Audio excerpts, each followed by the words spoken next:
Good morning, everyone, and happy Saturday. Taking a live look at the Breckenridge ski area right now. We know high country waking up to anywhere from 5 to 10 inches of fresh powder overnight, but as usual, right, kind of just depends on where you live and how much snow you got this morning. Also want to give you a live look out over the metro area right now. Let that icicle be a warning. The sun has not warmed things up a lot yet. That also means your roads are still icy right now. It was a messy drive into work, so just please take it easy as you're getting your day started. And if there's anyone who knows that the sun has not warmed things up right now, it's Kelly Rinke. We'll be checking in with her in just a couple of minutes. She's out in the elements, giving us an update on conditions, and we'll check in with her on Colorado Boulevard there in Glendale in just a second. Yeah, but first we want to get right over to Chris Bianchi because we are tracking a couple days more of, kind of cold weather, and then there's a warm-up coming our way. And then there's a warm-up. It's going to be a bit windy, though. It's a roller coaster. We're just showing you Breck. You want an insider tip? Yes. Ski Breck today, not tomorrow. Okay. There you go. Because Breck gets really windy. Okay. Your windy spots, your windy ski areas, by the way, a lot of you who might be in from out of town, first of all, welcome.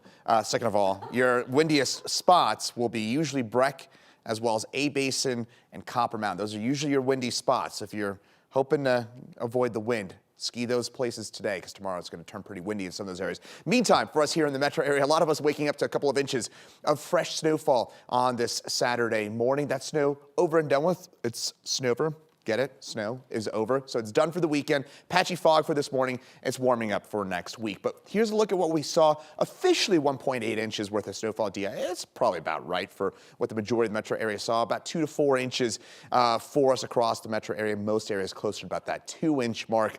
And some snow, light snow continues for us across southern Colorado. Here in Denver, that snow long over and done with. But for us along Highway 160, that's where that snow hanging on the longest. Snow ends, sun will return pretty quickly for us for our day today, and we've got mostly sunny skies ahead with highs in the mid-30s for us. Some of that patchy morning fog, haven't seen a ton of it. That is great news, but just Longmont, 1 mile visibility, Greeley at times has seen some of that fog. So I'm keeping an eye on that, especially if it can roll down into the airport. But I think right now, fingers crossed, we're A-OK on the fog side of things.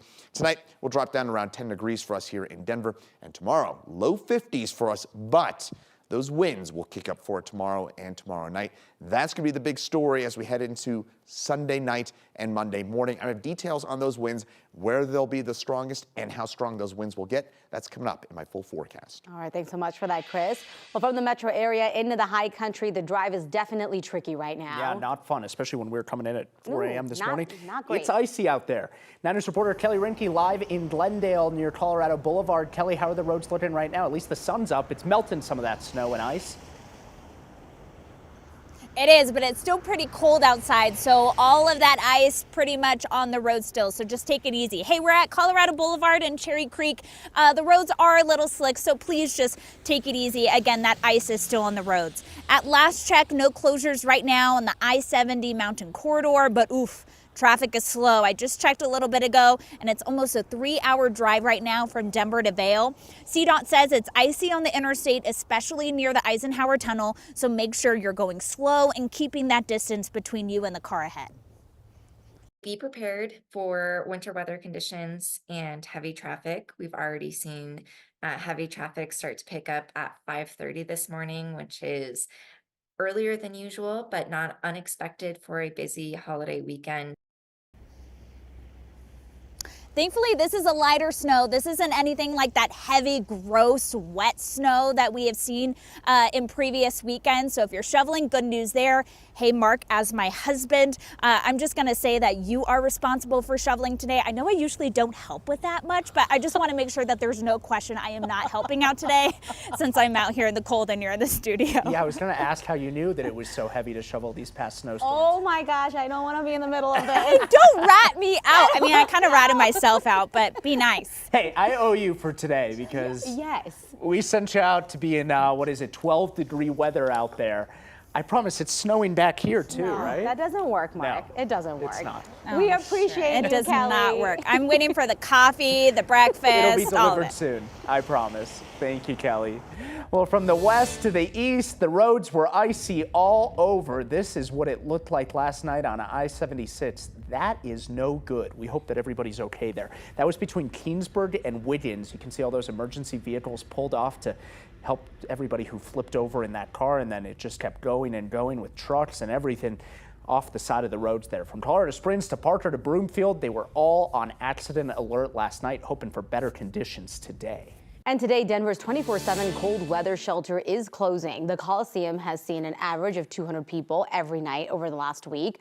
Our partners at the Denver Gazette report that the city shared those numbers. City officials say they don't ask about immigration status, so it's not clear how many migrants were being served there. The shelter has provided sleeping mats, bathrooms, 3 meals a day to those who are unhoused. The shelter at the Coliseum is also part of a pilot program to evaluate costs and logistics and outcomes of providing a 24/7 shelter during cold weather.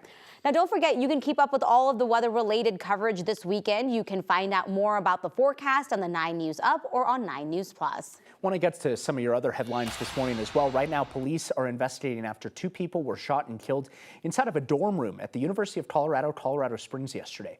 Colorado Springs police say a call of shots fired came in just before 6 a.m. yesterday morning. Then police found 2 bodies there. The school ordered a shelter in place for the entire campus, then called it off just a little bit later in the day. Classes were canceled and the campus will stay closed throughout the weekend. Students say they're shaken, especially after the mass shooting in Kansas City just a couple of days ago. Really frustrating, honestly, because you don't want these things to be happening and you wish it would stop, and everybody around you is rooting for it to stop, yet it still is happening. And it's more frustrating than anything. Right now, police are not releasing any more information about the victims or any suspects until they share more information with the victims' families. While classes are canceled for Monday because of President's Day, the University of Colorado, Colorado Springs says campus will reopen that day for a day of healing. They'll have 3 open community spaces set aside with food and support for any students who might need it. This morning, investigators are asking to hear from families because of yet another investigation involving a funeral home. Investigators found cremated remains of at least 30 people in a rental home after an eviction in Denver. Police say they also found the body of a 62-year-old woman in a hearse in the backyard. The evicted tenant, Miles Harford, owned Apollo Funeral and Cremation Services in Littleton. Investigators say the remains they found inside belonged to people who died between 2012 and 2021. The family of the woman whose body was found told investigators that Harford gave them remains that they had believed were hers. Mr. Harford appears to have experienced financial trouble in his business. Unbeknownst to families who sought services from Apollo Funeral Services, Mr. Harford may have occasionally provided family members with another person's cremated remains in lieu of their family members' remains so services could be held. Denver police say cremated remains are really difficult to identify through DNA testing. There is an advanced procedure that sometimes works, but DPD says they just don't have the resources for it. Families impacted can reach Denver Victims Assistance Unit. That number is 720-913-6610. Right now, Colorado's Public Defender's Office still does not have access to most of their computer systems, and they're not really sure when they'll come back online. The office shut down its computer system earlier this week after someone tried to hack them for ransom. Attorneys don't have access to their files, and judges had to postpone cases. The state says while computer networks are disabled, they're coming up with workarounds as they can. They're not sure how long this will last or if they'll be able to recover everything in their system. Former President Donald Trump said that he is planning to appeal after a judge fined him more than $350 million and also barred him from running businesses in New York for 3 years. The former president was found liable for falsifying business records and financial statements to banks and insurers to make deals and secure loans. The ruling also says he'll be barred from the real estate business in the state for 3 years. He also has to appoint an independent monitor and director of compliance for the Trump Organization. Fulton County, Georgia District Attorney Fani Willis, her father, testified in her support this week at a misconduct hearing on the Georgia election interference case. Willis's father defended her practice of keeping large sums of cash at her home. It's a claim at the center of a dispute over who paid for trips that Willis took with the special prosecutor in the case, Nathan Wade. The hearing has focused on when Willis and Wade began a romantic relationship. Willis's father says that he had not met or heard of Wade until last year. He also described nightmare threats against his daughter's safety once she took office. Willis charged Donald Trump and 18 co-defendants in August with conspiring to overturn the 2020 presidential election in Georgia.